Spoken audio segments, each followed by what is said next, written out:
इन दिनों खेसारी लाल यादव की नई फिल्म डंस को लेकर बहुत ही ज़्यादा चर्चा हो रहा है क्योंकि फिल्म बहुत ही बेहतरीन बना है। मैंने भी फिल्म को देखा, बहुत ही ज़बरदस्त फिल्म लगा मुझे।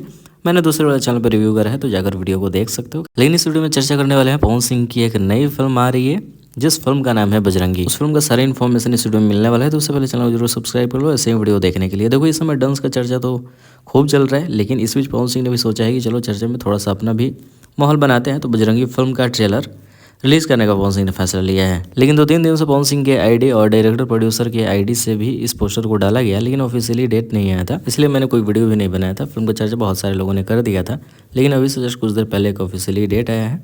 कल फिल्म का ट्रेलर आ रहा है सुबह के 6:45 में। यस, फिल्म सुबह ट्रेलर आएगा, देखते हैं कैसा माहौल बनाते हैं। लेकिन हमें तो लगता है पवन सिंह का वो पुराना फिल्म है, बहुत दिनों पहले फिल्म शूट ही हुआ है, क्योंकि लुक से तो पता है ऐसे ही चल रहा है। लेकिन जब तक ट्रेलर नहीं देख लेते हैं तब तक कुछ नहीं कह सकते हैं। कल इंतजार करते हैं, जैसे ही ट्रेलर आएगा रिव्यू आएगा।